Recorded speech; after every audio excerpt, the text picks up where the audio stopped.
Hi everyone, welcome to RKM academy. तो देखिए, आज से हम लोग सीटेट एग्ज़ाम के लिए पेपर 2 में एसएसटी सब्जेक्ट का क्लास जो है वो स्टार्ट करने जा रहे हैं। ठीक है, और चूँकि ये हमारा पहला क्लास है, इसी कारण से यहाँ पे 2 मिनट हम लोग इसके इंट्रोडक्शन के बारे में बात कर लेंगे कि एसएसटी से आपका कितना सवाल, कितना मार्क्स का पूछा जाता है और क्या क्या आपको यहाँ पे जो है वो पढ़ना है। उसके बाद हम लोग क्लास को स्टार्ट करने वाले हैं। तो देखिए, आपका जो सीटेट पेपर 2 होता है वो आपका 6 to 8 क्लास के लिए होता है। ठीक है, सीटेट पेपर 2, सीटेट में आपका 2 पेपर होता है, आपको पहले से पता होगा। तो आपको जो है पेपर 2 का एग्ज़ाम देना है और ये आपका क्लास 6 to 8 के लिए होता है। यहाँ पे टोटल आपका सभी सब्जेक्ट को मिला के 150 सवाल, 150 मार्क्स का जो है वो पूछा जाता है। ठीक है, अगर यहाँ पे केवल एसएसटी सब्जेक्ट के बारे में बात किया जाए तो एसएसटी से आपका जो है 60 सवाल पूछा जाता है।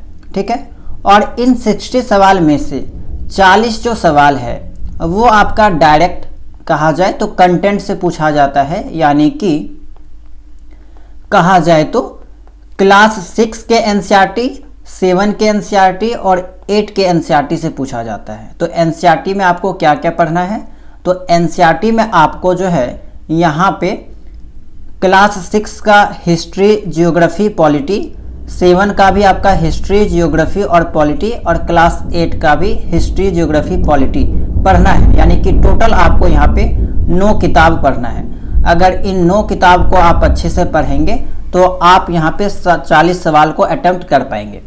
अब यहाँ पे जो 60 मार्क्स में से जो 20 मार्क्स बच गया, तो 20 मार्क्स का आपका जो है एसएसटी के पेडागोजी से सवाल पूछा जाता है, यानी कि सोशल साइंस के शिक्षण शास्त्र से रिलेटेड। ठीक है, तो डायरेक्टली आपको 40 सवाल आपके एनसीईआरटी की किताब से देखने को मिलेंगे और फिलहाल हम आपको जो है इसका तैयारी कराने वाले हैं।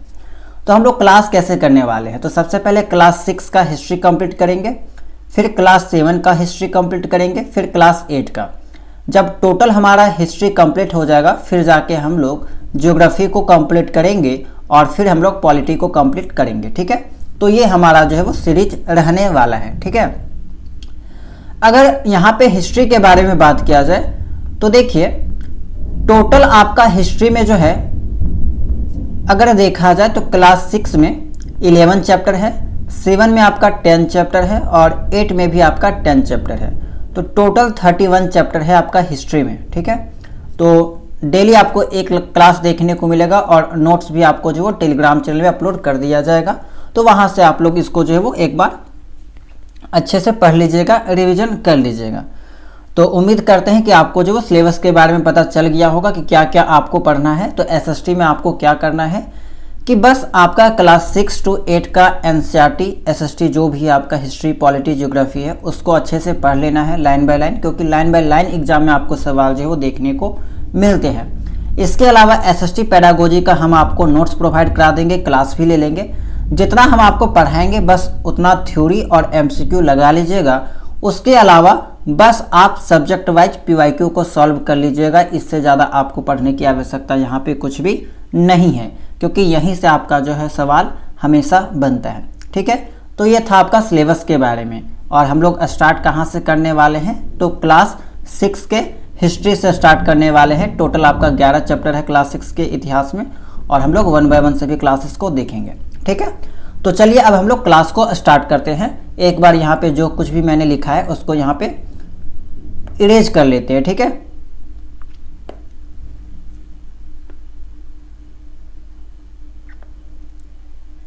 चलिए इसको हटा लेते हैं। अब हम लोग आज का जो टॉपिक है उसको देखते हैं। तो देखिए, आज का जो हमारा चैप्टर का नाम है वो क्या है, what, where, how and when, यानी कि क्या, कब, कहाँ और कैसे।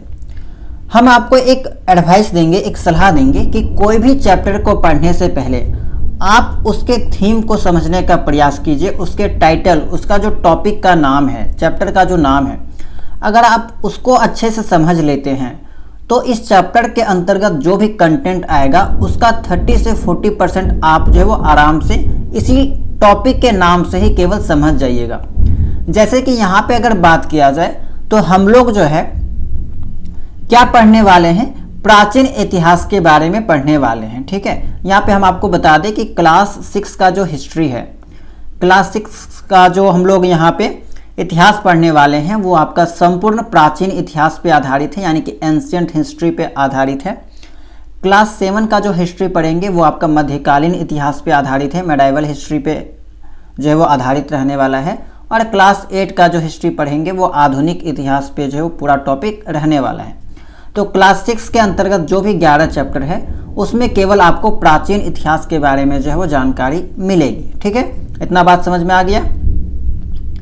अब देखिए यहाँ पे अगर हम आपको बताएं कि क्या, कब, कहाँ और कैसे, तो आपको मालूम होगा कि इतिहास है क्या। तो इतिहास हम लोग किसको कहते हैं कि अतीत में जो भी घटनाएं घटित हुई है उसका सिस्टमेटिक स्टडी या क्रमबद्ध अध्ययन ही इतिहास कहलाता है। तो अतीत के समय में यानी कि प्राचीन समय में क्या घटनाएं घटित हुई है, कब घटित हुई है, कहाँ घटित हुई है और कैसे घटित हुई है, उसी के बारे में यहाँ आपको जो है वो जानना है। ठीक है, कि कौन सी घटनाएं कब घटित हुई, कहाँ घटित हुई और कैसे घटित हुई, उन सभी चीज़ों के बारे में यहाँ पे हम जानने वाले हैं। ठीक है, अगर इस चैप्टर में देखा जाए कंटेंट कि क्या क्या आपको पढ़ना है, तो मुख्यतः यहाँ पे आपको जो है टोटल 7 टॉपिक पढ़ना है। इसके बाद कुछ एक्स्ट्रा टॉपिक है, ठीक है, जो कि एक्स्ट्रा पॉइंट के तौर पे आपको जो है यहाँ पे इसको देखना है। तो मुख्यतः आपका यहाँ पे केवल 7 टॉपिक है। सबसे पहले हम लोग जानेंगे कि हम इतिहास क्यों पढ़ें। जाहिर सी बात है, किसी भी पुस्तक को, किताब को पढ़ने से कुछ फ़ायदा होता है, कुछ शिक्षा हमें मिलती है, कुछ सीखने को मिलता है, तभी हम उसे पढ़ते हैं। तो इतिहास को भी पढ़ेंगे तो कुछ ना कुछ वहाँ से हमें जानकारी प्राप्त होगी।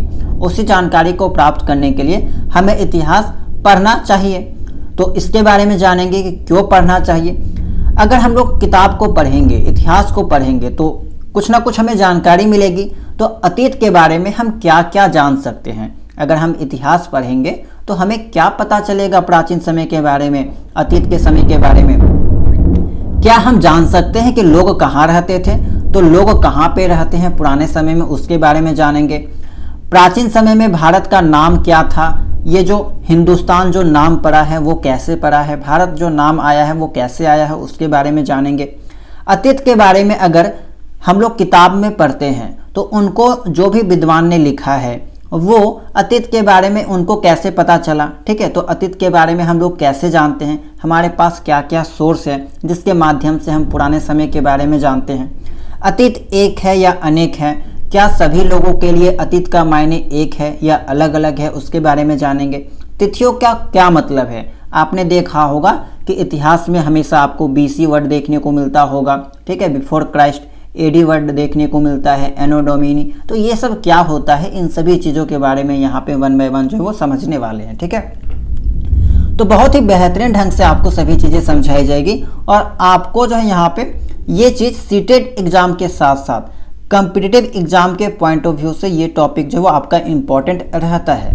ठीक है, तो उसके लिए भी आप लोग इस चीज़ को पढ़ सकते हैं। झारखंड का जेटेट एग्जाम होगा, वहाँ पे भी आपको ये चीज़ काम आएगा। किसी अदर स्टेट के टेट का एग्जाम दीजिएगा तो वहाँ पे भी आपको ये चीज़ जो है वो काम आने वाला है। तो इसी कारण से इसको जो है वो अच्छे से समझने का प्रयास कीजिएगा।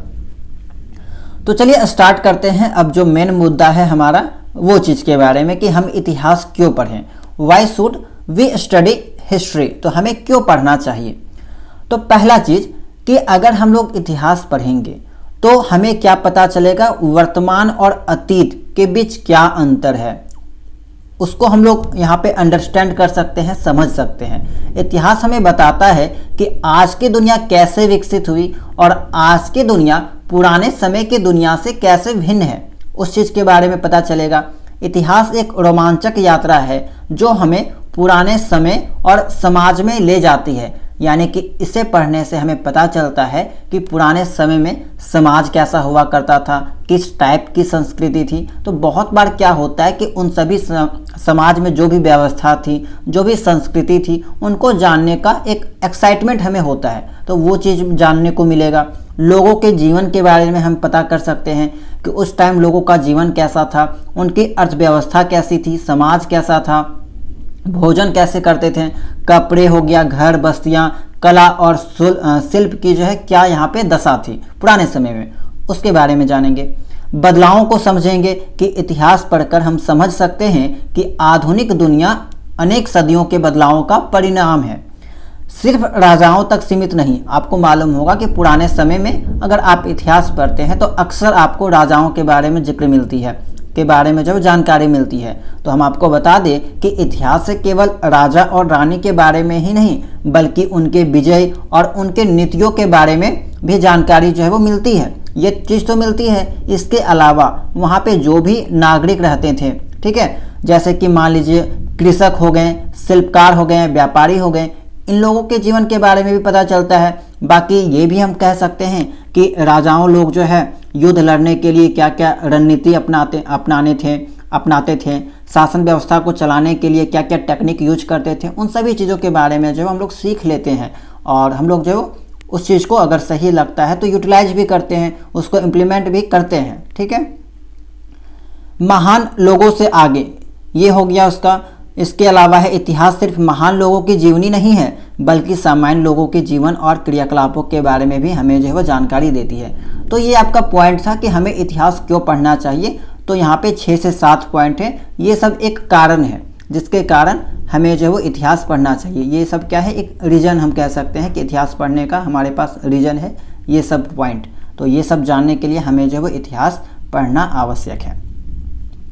अब दूसरा जो पॉइंट है वो है आपका अतीत के बारे में हम क्या जान सकते हैं।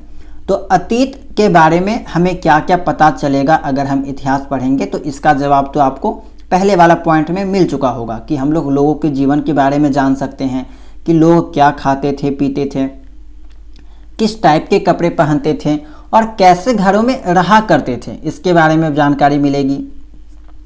उस समय विभिन्न प्रोफेशन के जो लोग थे उनके बारे में जानकारी मिलेगी, समाज के बारे में जानकारी मिलेगी, बच्चों का जीवन कैसा था, वो उस टाइम किस टाइप के खेल खेला करते थे, सुनी गई कहानियाँ, देखे गए नाटक और गाए गए गीत, इन सभी चीज़ों के बारे में जो हमें जानकारी प्राप्त होगी। ठीक है, तो अतीत के बारे में हम ये सभी चीज़ें भी जान सकते हैं अगर हम इतिहास को पढ़ते हैं तो।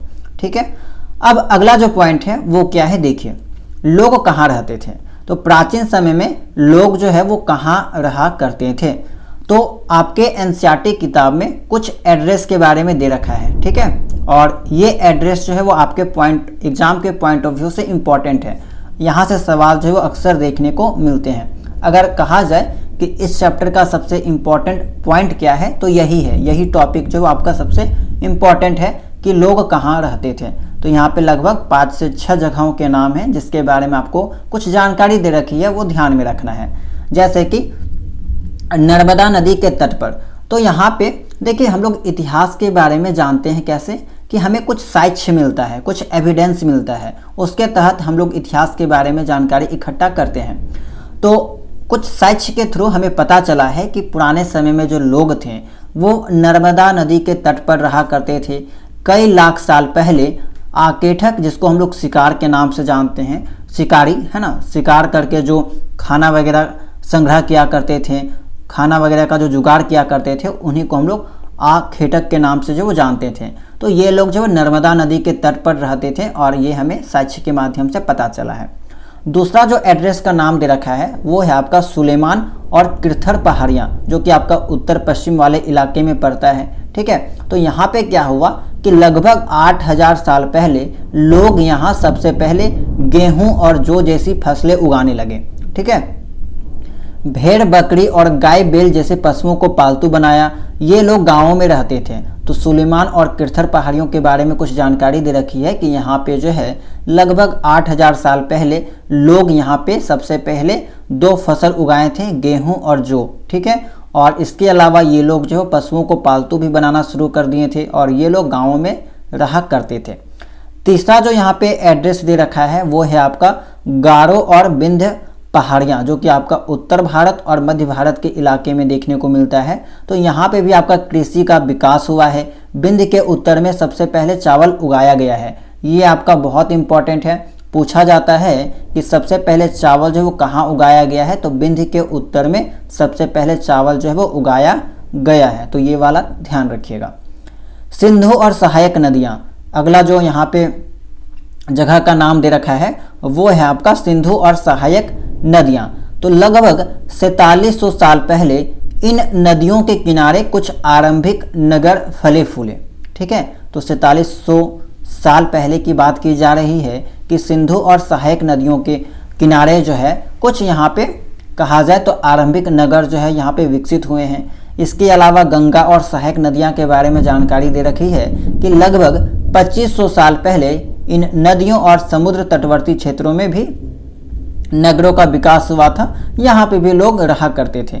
मगध क्षेत्र के बारे में कुछ जानकारी दे रखी है कि गंगा और उसके दक्षिण में सोन नदी के आसपास का क्षेत्र प्राचीन काल में मगध कहलाता था। ठीक है, याद रखिएगा, गंगा और उसके दक्षिण में सोन नदी का जो आसपास का जो इलाका है, जो एरिया है, उसी को हम लोग मगध के नाम से जानते हैं। इसके शासक बहुत शक्तिशाली थे और उन्होंने एक विशाल राज्य स्थापित किया था। तो यहाँ पे जो है आपके किताब में, एनसीईआरटी किताब में कुछ जगहों के नाम दे रखे हैं और उससे रिलेटेड कुछ जानकारी जो है वो दे रखा है। इसके बारे में आपको मालूम होना चाहिए क्योंकि यहाँ से सवाल जो है वो आपको एग्जाम में देखने को मिलता है। यहाँ पे आप इस मैप को भी ध्यान में रखिएगा क्योंकि मैप भी आपके एग्जाम के पॉइंट ऑफ व्यू से इम्पॉर्टेंट है। जैसे कि यहाँ पे कहा जाए तो देखिए, गारो पहाड़ियाँ कहाँ पे है, आपका पूर्वी वाले इलाके में है। इसके अलावा एक नाम आपका आया किरथर पहाड़ी, सुलेमान पहाड़ी, तो ये सब जगहों के नाम आपको पता होना चाहिए। ठीक है, इसके अलावा याद रखिएगा कि पूर्वी घाट वाला इलाका हो गया, दक्कन का जो क्षेत्र है वो वाला, इसके बारे में पता होना चाहिए क्योंकि यहाँ से भी एक बार सवाल देखने को मिला है। पूछ लिया गया था कि गंगा नदी बताइए कि इनमें से मतलब क्वेश्चन कुछ इस टाइप का था कि कुछ एड्रेस दे रखा था और पूछा गया था कि बताइए इनमें से कौन सा जगह आपका दक्कन के पठार के अंतर्गत नहीं आता है, और ऑप्शन में आपका गंगा नदी दे रखा था जो कि आपका नहीं है क्योंकि गंगा नदी आप देख सकते हैं कि किस एरिया पे देखने को मिल रहा है, यहाँ पे। और जबकि दक्कन का जो पठार है वो आपका डेक्कन, जो इसको कहा जाता है डेक्कन प्लेटियो, तो वो आपका इस एरिया में जो है वो देखने को मिलता है। ठीक है, तो मैप को भी आपको थोड़ा सा जानकारी रखना है कि कहाँ पे कौन सा एड्रेस जो है वो दे रखा है, लोकेशन दे रखा है। अब देखिए यहाँ पे हम लोग अगला जो जानकारी प्राप्त करते हैं वो है देश का नाम। ठीक है, भारत का नाम। तो सबसे पहले इंडिया का जो नाम है वो कहाँ से आया है, इसके बारे में आपको मालूम होना चाहिए। इंडिया शब्द इंडस यानी कि सिंधु से आया है। ईरानी और यूनानी लोग सिंधु को हिंदोस और इंडोस कहते थे। ठीक है, तो पूछा जा सकता है कि भारत को जो है, इंडिया को हिंदोस और इंडोस किसने कहा है, तो ईरानी और यूनानी के लोग। ठीक है, इस नदी के पूर्व का क्षेत्र इंडिया कहलाया, यानी कि जो सिंधु नदी थी, ठीक है, उसका जो पूर्वी वाला ईस्टर्न जो रीजन था उनको यहाँ पे इंडिया के नाम से जो वो जाना गया। ठीक है, भारत का जो नाम है वो कहाँ से देखने को मिला है, तो भारत का उल्लेख ऋग्वेद में उत्तर पश्चिम में रहने वाले लोगों के समूह के लिए मिलता है। तो भारत जो शब्द आया है वो आपको कहाँ से देखने को मिला है, तो इसके बारे में ऋग्वेद में कहा गया है कि उत्तर पश्चिम में जो लोग रहा करते थे, ठीक है, उत्तर पश्चिम में जो लोग रहा करते थे वहाँ पे लोगों के समूह को यहाँ पे जो है कहा गया था कि ये लोग भारत के लोग हैं। ठीक है, बाद में इस शब्द का प्रयोग पूरे देश के लिए होने लगा। तो बस कुछ छोटा सा जानकारी दे रखा है, खास करके ये वाला पॉइंट याद रखिएगा। ठीक है, इंडिया शब्द कौन सा जो रिवर है उससे यहाँ पे रिलेटेड किया गया है, तो सिंधु हो गया, और किसने कहा था, तो ईरानी और यूनानी लोग ने। उसके अलावा भारत का जो शब्द है उसका जो जिक्र है वो कौन से वेद में देखने को मिलता है, तो ऋग्वेद में। ठीक है, और किसके लिए प्रयोग किया गया था, तो उत्तर पश्चिम में रहने वाले लोगों के समूह के लिए। अभी हम लोग थ्योरी पढ़ने के बाद जब एमसीक्यू प्रश्न देखेंगे तो आपको पूरा आइडिया लग जाएगा कि किस टाइप का सवाल जो है वो देखने को एग्जाम में मिलता है। ठीक है, अब देखिए अतीत के बारे में हम लोग तो जानते हैं, ठीक है, किताबों के माध्यम से हम लोग पढ़ के जान लेते हैं, लेकिन जो किताब लिखते हैं, ठीक है, जो विद्वान लोग किताब को लिखते हैं, जो इतिहासकार किताब को लिखते हैं, तो उनको अतीत के बारे में कैसे पता चलता है, तो जाहिर सी बात है कुछ सोर्स होंगे उनके पास। तो देखिए सोर्स ऑफ इंफॉर्मेशन के बारे में पढ़ेंगे कि कैसे वो लोगों को पता चलता है, इतिहास के बारे में हम लोग कैसे जानकारी इकट्ठा करते हैं। तो हमारे पास मुख्यतः जो वो 3 सोर्स है, जैसे कि पांडुलिपियाँ पहला है, दूसरा है अभिलेख, ठीक है, और तीसरा आपका क्या है, आर्कियोलॉजिकल एविडेंस यानी कि पुरातात्विक साक्ष्य। तो पांडुलिपियाँ क्या होता है, मैन्युस्क्रिप्ट क्या होता है, तो वैसा पुस्तक जो हाथ से लिखा गया है, ठीक है, हैंड रिटन हो, ठीक है, वैसा पुस्तक जो हैंड रिटन हो उसी को हम लोग यहाँ पे मैन्युस्क्रिप्ट के नाम से जानते हैं। और ये जो है कहाँ पे लिखा रहता है, तो देखिए पहले पेपर पेन तो नहीं हुआ करता था ना, कॉपी कागज नहीं हुआ करता था, तो ये लोग जो है वो पेड़ों की छाल में लिखा करते थे, पेड़ों के जो पत्ता हुआ करते थे उसमें लिखा करते थे। तो 2 पेड़ का नाम यहाँ पे आया है 2 ट्री का जो है वो यहाँ पे नाम देखने को मिला है, जैसे कि ताड़ पत्र, ठीक है। तो ताड़ के जो पत्ता होते हैं उसमें लिखने को ये लोग लिखा करते थे। इसके अलावा हिमालय क्षेत्र के अंतर्गत जो है वो एक पेड़ था जिसका नाम यहाँ पे रखा गया है भुर्ज, ठीक है, भुर्ज पेड़। तो इसके छाल में जो है ये लोग लिखा करते थे। प्रायः मंदिरों और विहारों में पाई जाती है। तो मैन्युस्क्रिप्ट आपको कहाँ पे देखने को मिलेगी, तो ये चीज़ जो है प्रायः मंदिर में या फिर विहार वगैरह में जो देखने को मिलती है। अब इसमें किस चीज़ के बारे में इंफॉर्मेशन दे रखा है, ठीक है। अगर हम लोग मैन्युस्क्रिप्ट को पढ़ेंगे, पांडुलिपि को जानेंगे, ठीक है, देखेंगे, तो उसमें बेसिकली जो है वो किस चीज़ के बारे में जानकारी दे रखी होती है, धार्मिक मान्यताओं के बारे में, व्यवहार के बारे में, राजाओं का जीवन कैसा हुआ करता था, औषधियाँ के बारे में, विज्ञान के बारे में जो है वो हमें जानकारी प्राप्त होती है। और पांडुलिपियाँ का जो मुख्यतः लैंग्वेज है कि किस लैंग्वेज पे लिखा गया है, तो ये हमेशा जो है प्राकृतिक भाषा पे लिखा जाता था, यानी कि संस्कृत, प्राकृतिक और तमिल, ये 3 लैंग्वेज पे जो है वो लिखा जाता था। अब यहाँ से भी एक सवाल देखने को मिलता है जिसमें से एक ऑप्शन ऐड कर दिया जाता है हिंदी, और आपसे पूछा जाएगा कि बताइए मैन्युस्क्रिप्ट जो है आपका क्या हिंदी में लिखा जाता था, तो आपको इसको क्रॉस करना है, ठीक है। तो हिंदी पे नहीं लिखा जाता था, हिंदी तो बाद में आया था, हिंदी जो लैंग्वेज है वो आपको बाद में देखने को मिला था। आपका संस्कृत, प्राकृतिक और तमिल में जो है आपका पांडुलिपियाँ लिखी जाती थी। अब दूसरा जो सोर्स है वो आपका है अभिलेख। इसी को हम लोग शिलालेख के नाम से भी कह सकते हैं कि शिलाओं पे जो कुछ उत्कीर्ण करके लिखा जाता था, खास करके राजा महाराजा लोग लिखा करते थे, ठीक है। तो वो आपका अभिलेख है, इंस्क्रिप्शन है। पत्थर या धातु पर उत्कीर्ण जो लेख थे, आज भी आप देखते होंगे, कोई पुराना मंदिर वगैरह चल जाते होंगे तो वहाँ पे आपको इस टाइप की चीज़ देखने को मिलती होगी। कोई पत्थर है, यहाँ पे उस मंदिर के बारे में जो है वो जानकारी दे रखी है, ठीक है। और वो पेंट वगैरह से नहीं लिखा रहता है, पेंट ब्रश वगैरह से नहीं लिखा रहता है, वो उत्कीर्ण किया जाता है, ठीक है। उसको गड्ढा करके जो लिखा जाता है ताकि वो हमेशा सालों साल तक टिके रहे। तो पत्थर या धातु पर उत्कीर्ण करके लिखा रहता था। शासक और अन्य लोग अपने आदेश और घोषणाएं जो इन्हीं पर उत्कीर्ण करवाते थे। उद्देश्य इसका क्या था, तो इसको जो है यहाँ पे कहा जाए, उत्कीर्ण करवाने के पीछे जो उद्देश्य था वो था कि लोग उन्हें पढ़ सके और जो भी रूल रेगुलेशन लिखा हुआ है, राजा ने जो भी चीज़ें घोषणाएं वहाँ पे लिखी है उनको पढ़ के वे लोग समझ सकें, ठीक है। इसके अलावा अगर आप कोई खास जगह चले जाते हैं, जैसे कि पुराना मंदिर वगैरह चल जाइएगा, कोई खास लोकेशन है आपका, ठीक है, तो वहाँ पे भी ये चीज़ देखने को मिलेगा और वहाँ पे जानकारी ये चीज़ के बारे में मिलेगी कि वो जो महल है या फिर वो जो मंदिर है वो किसने बनाया है, कौन सा राजा ने कब बनाया है, उस सभी चीज़ों के बारे में आपको जानकारी वहाँ पे देखने को मिलती है। तो पहला जो सोर्स है वो आपका क्या था, पांडुलिपियाँ था। दूसरा सोर्स है आपका अभिलेख। अब तीसरा जो सोर्स है जहाँ से हमें इतिहास के बारे में जानने को मिलता है वो है आपका आर्कियोलॉजिकल एविडेंस, ठीक है। अब आर्कियोलॉजिकल एविडेंस क्या है, तो देखिए भवन और इमारतों के अवशेष। तो आपको मालूम होगा कि पुराने समय में बहुत विशाल महल बनाया करते थे, बनाए जाते थे, भवन हो गया, इमारत हो गया, ये सब बनाए जाते थे। तो वो सब तो अब नहीं है, टूट फूट गया है, बहुत कम ही आपको देखने को मिलेगा वो सब चीज़।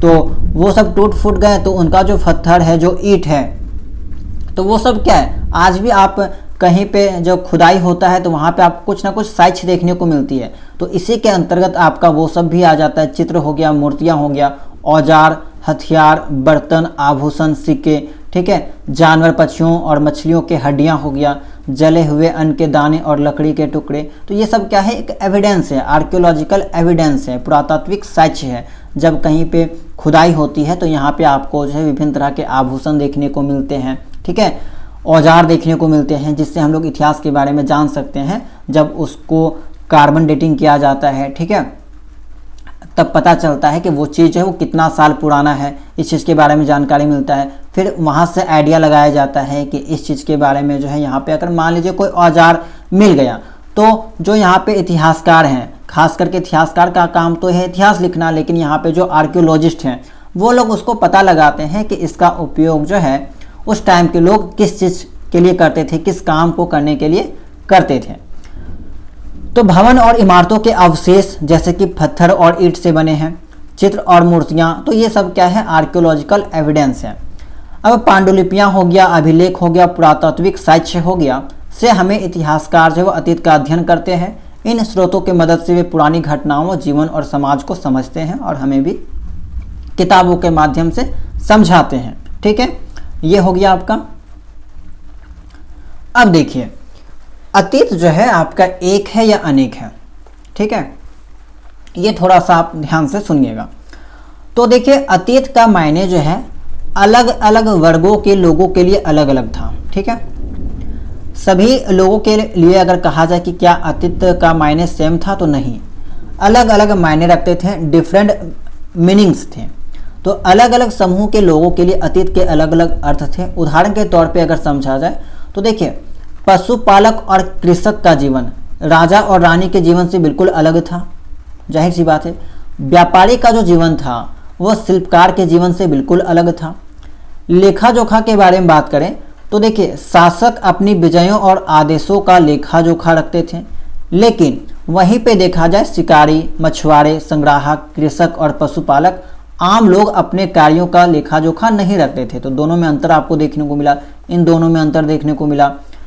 तो इससे आप अंदाज़ा लगा सकते हैं कि इतिहास जो थे वो सभी लोगों के लिए अलग अलग मायने रखते थे। ठीक है, तो इतिहास एक नहीं है, अनेक आप कह सकते हैं, क्योंकि अलग अलग मायने जो है वो रखते थे। पुरातत्व की सहायता, हेल्प ऑफ आर्कियोलॉजी, पुरातत्व के अवशेषों की मदद से हमें आम लोगों के जीवन के बारे में जो जानकारी प्राप्त होती है और मिलती है। तो ये चीज़ हो गया कि अतीत के जो है वो एक मायने नहीं है, बल्कि विभिन्न लोगों के लिए अलग अलग मायने हैं, और यहाँ से भी आपको सवाल जो है एग्जाम में देखने को मिलते हैं। चलिए अब आगे देखते हैं तिथियों का क्या अर्थ है, और ये इंपॉर्टेंट पॉइंट्स है आपका। तो देखिए, हम लोग किसी भी तिथि का उपयोग क्यों करते हैं, तो समय को मापने के लिए, टाइम को मापने के लिए जो वो तिथि का उपयोग किया जाता है। अब आपने देखा होगा कि बीसी वर्ड है, बिफोर क्राइस्ट जिसको कहते हैं। ठीक है, और ईसा पूर्व जिसको हम लोग कहते हैं। तो ईसा मसीहा के जन्म से पहले की जो डेट है उसको हम लोग बीसी से डिनोट करते हैं। ईसा मसीहा के बाद, जन्म के बाद की जो डेट है उसको हम लोग एडी से डिनोट करते हैं। जैसे कि मान लीजिए 500 बीसी लिखा हुआ है। ठीक है, 500 बीसी लिखा हुआ है, तो इसको हम लोग क्या कहेंगे कि ईसा मसीहा के जन्म से 500 वर्ष पहले। 2023 एडी लिखा गया है, तो ईसा मसीहा के जन्म के 2023 वर्ष बाद। ठीक है, तो ये चीज़ें आपकी जो है वो होती है। तो खास करके आप इसका फुल फॉर्म वगैरह याद रखिएगा। बाकी आपको आफ्टर डोमिनी, एनो डोमिनी इसका होता है, आफ्टर डोमिनी नहीं, एनो डोमिनी होता है और बिफोर क्राइस्ट होता है। ठीक है, तो ये चीज़ याद रखिएगा।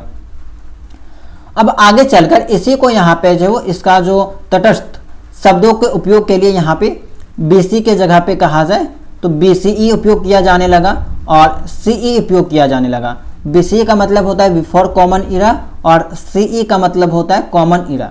अब ये जो है ना आपका सेम है। बिफोर कॉमन इरा मतलब कि ईसा पूर्व के समान, और सीई का मतलब है ईस्वी के समान। कहने का मतलब ये देखिए, आप संक्षेप में इस चीज़ को समझ लीजिए, आप आराम से समझ जाइएगा कि बीसी और बीसी दोनों समान है। ईसा मसीहा से पहले वाले डेट को हम लोग ये दोनों वर्ड से डिनोट करते हैं। ठीक है, बीसी लिख देते हैं या फिर बीसीई लिख देते हैं, और ईसा मसीहा के बाद का जो डेट है उसको हम लोग या तो एडी लिख देते हैं या सी के से जो है वो डिनोट करते हैं। तो ये चीज़ था आपका। ठीक है, बाकी इसमें कंफ्यूज नहीं होना है, ज़्यादा सवाल यहाँ पे से नहीं देखने को मिलता है। बस हम लोग डेट को कैसे लिखा करते हैं वो जो है यहाँ पे ध्यान में रखना है कि ईसा मसीहा का जो जन्म है उसको एक सेंटर पॉइंट मान लिया जाता है, और उसके बाद, ठीक है, उसके बाद की जो तिथि है उसको हम लोग एडी या सीई के से डिनोट करते हैं, और उससे पहले की जो तिथि है उसको बीसी या बीसीई से जो है वो डिनोट किया जाता है। तो ये था आपका इस चैप्टर के अंतर्गत जो भी मेन टॉपिक थे, मुख्य जो टॉपिक था उसके बारे में। अब यहाँ पे कुछ एक्स्ट्रा टॉपिक भी आपकी किताब में दे रखा है। ठीक है, तो उसके बारे में हम लोग जान लेते हैं। ठीक है, चलिए अब बात करते हैं इस चैप्टर के अंतर्गत कुछ एक्स्ट्रा टॉपिक के बारे में दे रखा है, एक्स्ट्रा पॉइंट दे रखा है जो कि आपका अभिलेख से रिलेटेड है। ठीक है, अभी मैंने आपको 3 सोर्स के बारे में बताया, पांडुलिपि, अभिलेख और एक था आपका आर्कियोलॉजिकल एविडेंस। तो उनमें से एक अभिलेख के बारे में जो इंस्क्रिप्शन के बारे में कुछ जानकारी दे रखी है जो कि मिस्र से यानी कि इजिप्ट से जो है वो रिलेटेड है। तो ये भी आप देख लीजिए, हो सकता है यहाँ से भी सवाल बन जाए। तो देखिए अभिलेख जो है आपका कठोर सतहों पर उत्कीर्ण किए जाते हैं, जैसे कि स्टोन के ऊपर हो जाता है, या फिर आप कह ले तो किसी आयरन के ऊपर कह सकते हैं, उसके ऊपर जो उत्कीर्ण कराया जाता था। कई अभिलेख सैकड़ों वर्ष पहले लिखे गए हैं। समय के साथ लिपियों और भाषाओं में बहुत परिवर्तन आया है। विद्वान अज्ञात लिपियों का अर्थ समझने की प्रक्रिया अपनाते हैं, तो वो जो है यहाँ पे विभिन्न प्रोसेस का यूज करके जो है अभिलेख को समझने का प्रयास करते हैं। तो उसी का एक एग्जाम्पल जो है आपकी किताब में दे रखा है, ठीक है, जो कि मिस्र के एग्जाम्पल से लिया गया है। तो मिस्र की कहानी इस प्रक्रिया का एक प्रसिद्ध उदाहरण है। लगभग 5000 वर्ष पहले मिस्र में एक राजा और रानियां रहती थी। मिस्र के उत्तरी तट पर रोसेटा नामक, ठीक है, रोसेटा नामक कस्बे से एक उत्कीर्णित पत्थर मिला है। तो यहाँ से जानकारी एक याद रखिएगा कि रोसेटा नामक एक कस्बा है और यहाँ पे एक पत्थर मिला है, ठीक है, और इस पत्थर का नाम भी हम लोग रोसेटा स्टोन के नाम से जानते हैं, ठीक है, रोसेटा स्टोन, तो याद रखिएगा रोसेटा स्टोन। और इस स्टोन पे किसका यहाँ पे इंस्क्रिप्शन देखने को मिला है, तो एक राजा और रानी के बारे में जो वहाँ पे जानकारी दे रखी है। अच्छा, इस पत्थर पे, इस स्टोन पे 3 भाषाओं में लिखी गई है, ठीक है, जो लेख लिखा गया है वो 3 लैंग्वेज पे लिखा गया है, एक यूनानी लैंग्वेज में और बाकी का जो 2 ठो आपका यहाँ पे कह सकते हैं भाषा है, वो है आपका मिस्री लिपि के 2 प्रकार, ठीक है, वो हो गया आपका। कुछ विद्वान यूनानी भाषा जानते थे, उन्होंने राजाओं और रानियों के नामों को जो है पहचान लिया। इसके अलावा राजा रानी के नाम छोटे फ्रेम में लिखे थे। तो यहाँ पे जो भी विद्वान लोग थे जिनको यहाँ पे लैंग्वेज के बारे में आइडिया था, यूनानी लैंग्वेज के बारे में, तो वो लोग यहाँ पे उस चीज़ को पता लगाते हैं और वो लोग इस चीज़ के बारे में पता लगाते हैं कि उसमें जो है वो राजा रानी के नाम जो है वो छोटे फ्रेम में लिखे गए हैं और उसको जो है यहाँ पे कारतूस के नाम से जाना गया था। उसके अलावा कुछ सिंबल की भी पहचान किए थे, जैसे कि यहाँ पे एल अक्षर उनको देखने को मिला था, तो उनको यहाँ पे एल अक्षर के लिए शेर, लायन और यहाँ पे ए अक्षर के लिए बर्ड चित्र का प्रयोग हुआ था। तो इन सभी चीज़ों के बारे में वे लोग जो है यहाँ पे जानकारी प्राप्त किए थे, पता लगाए थे। इसके अलावा आपकी किताब में ये वाला जो है फिगर दे रखा है, जो कि आपका जो अभिलेख में जो सिंबल था उसको पहचानने के लिए उपयोग किया गया था। तो यही सब जानकारी जो है आपको इस चैप्टर में देखने को मिलती है। स्टार्टिंग के जो 5-6 पॉइंट थे वो आपकी इंपॉर्टेंट थे और वो सब आप ध्यान रखिएगा, अच्छे से याद रखिएगा, ठीक है।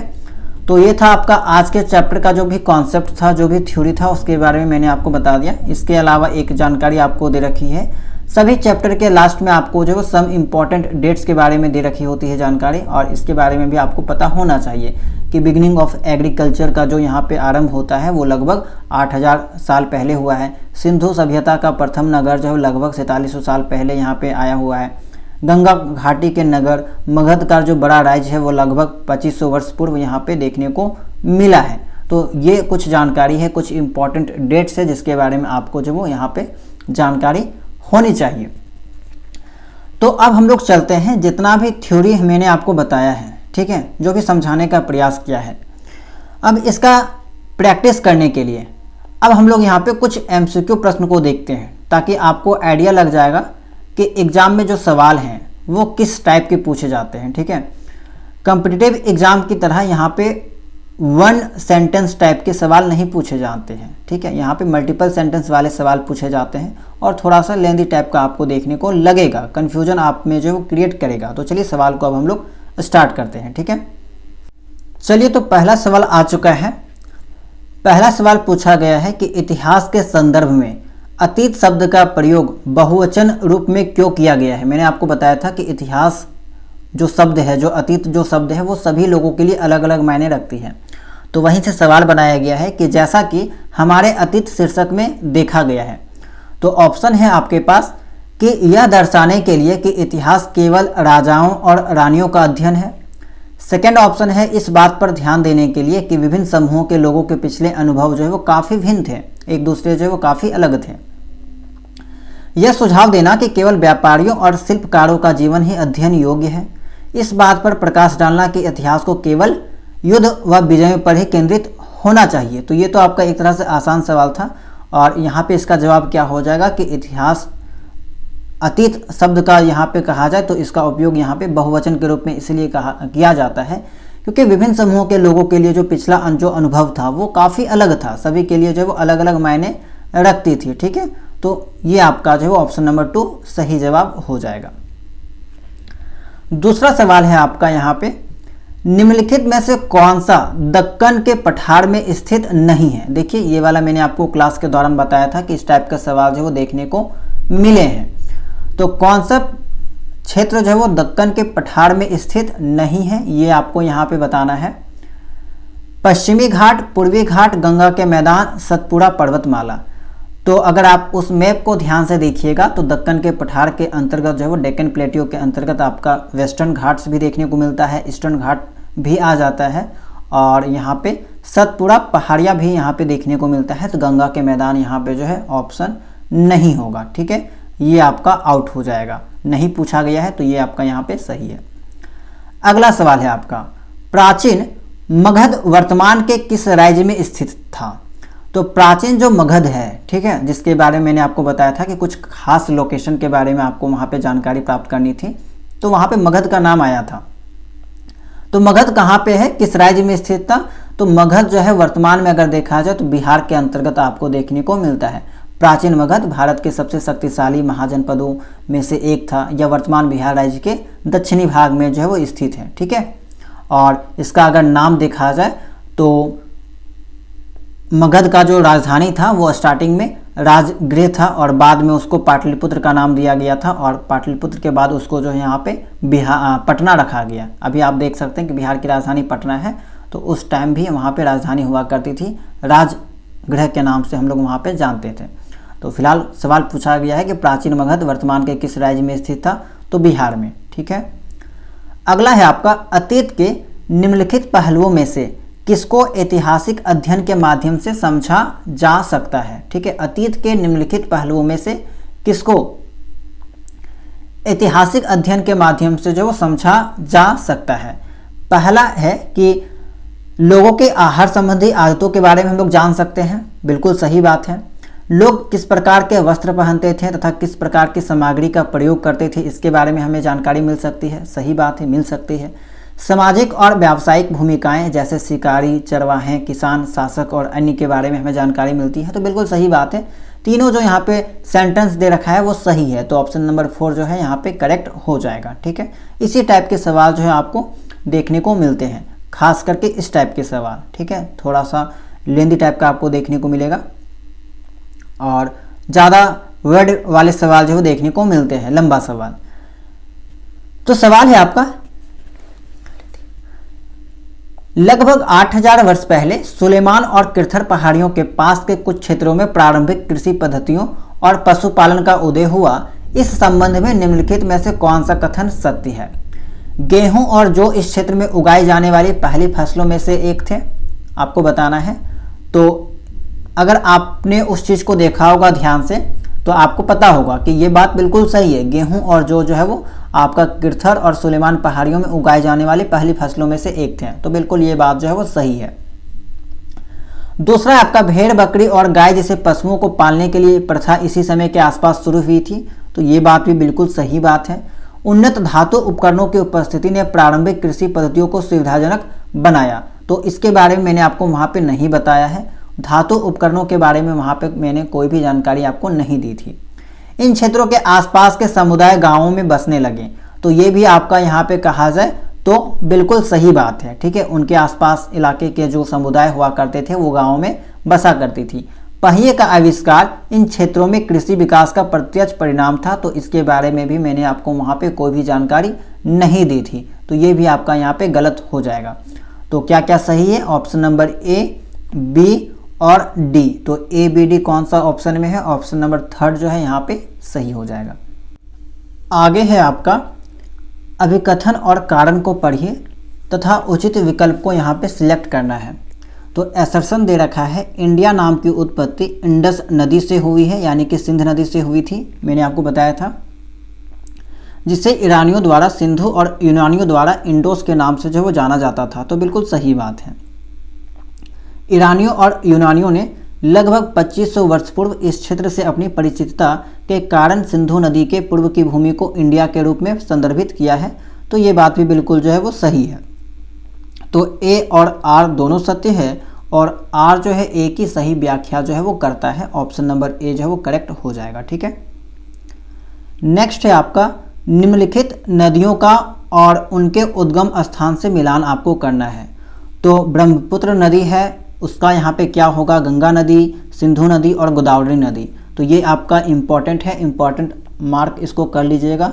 और ये चीज़ आपको कहाँ से देखने को मिलेगा, तो जो मैप मैंने आपको दिखाया था मानचित्र, तो वहाँ से भी आप इस चीज़ के बारे में पता लगा सकते हैं। ठीक है, तो ब्रह्मपुत्र जो नदी है, ठीक है, उसका उद्गम स्थल अगर आप बात किया जाए तो चेमायुंगडुंग हिमनद, ये आपका सही हो जाएगा।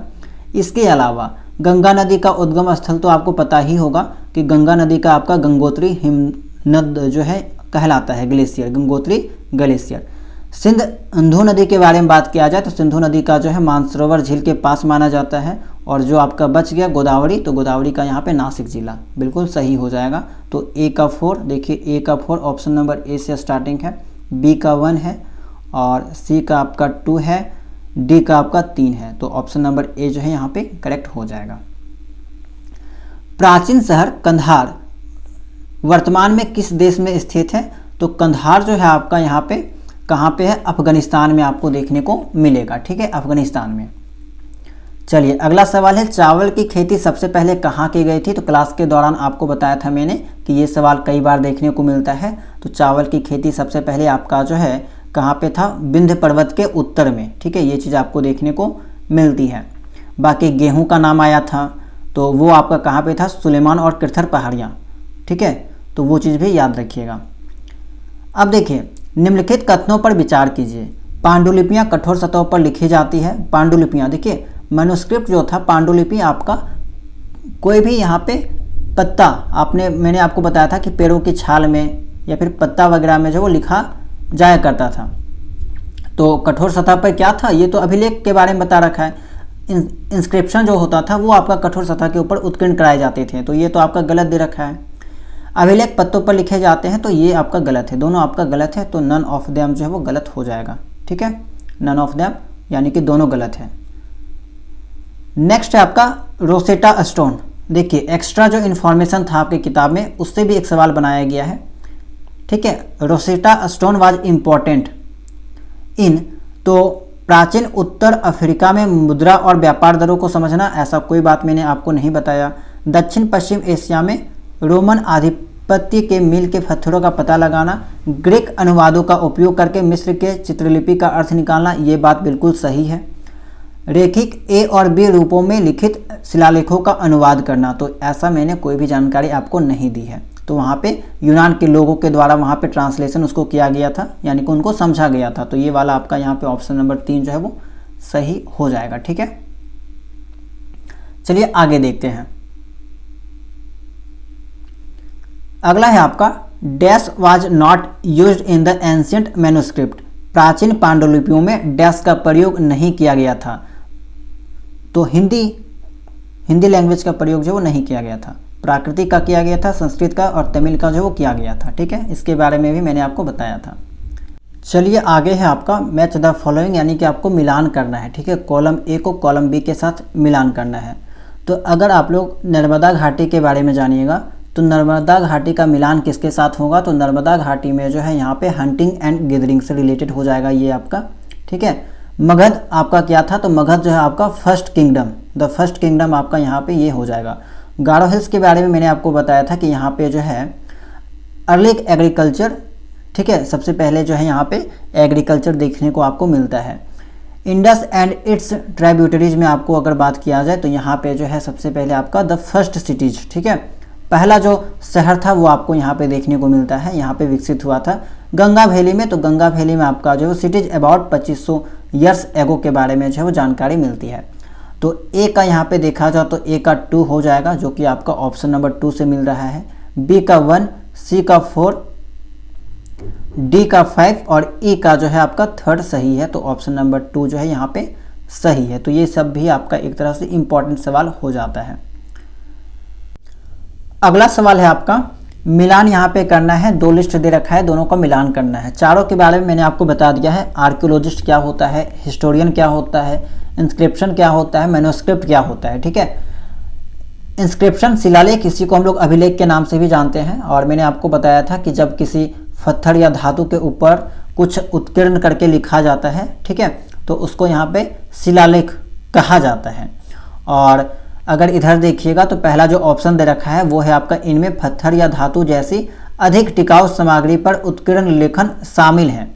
तो आपका यहाँ पे सी का 1 हो जाएगा।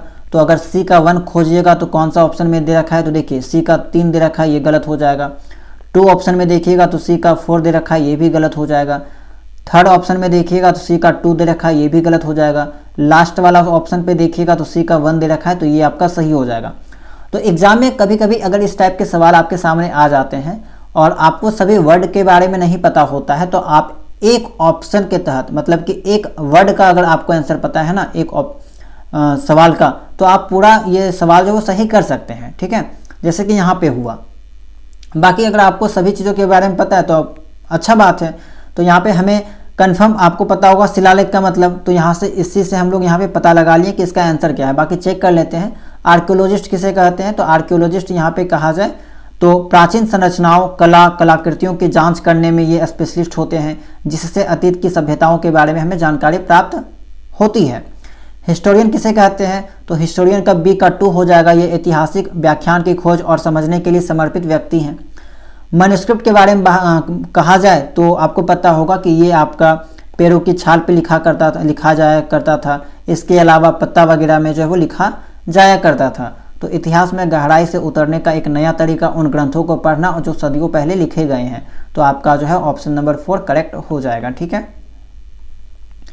चलिए आगे है आपका, पांडुलिपियां किस पर लिखी जाती थी, तो तार के पत्ते पर, बिल्कुल सही बात है। पीपल के पत्ते पर, तो तार के पत्ते के बारे में मैंने आपको जो वो जानकारी दी थी। केले के पत्ते पर, बरगद के पत्ते पर, तो ये आपका गलत हो जाएगा। ऑप्शन नंबर 1 जो है वो सही है। ठीक है, चलिए ये आपका सवाल जो 21 जनवरी 2024 के सीटेट के पेपर में पूछा गया था। देखिए कितना आसान टाइप का सवाल था। गेहूं एवं जौ जैसे फसल उगाने के सर्वप्रथम साक्ष्य निम्नलिखित में से किस स्थान में मिले हैं, सही विकल्प का चुनाव करें। तो गारो हिल्स, मालाबार हिल्स, सुलेमान और किर्थर हिल्स, नीलगिरी हिल्स।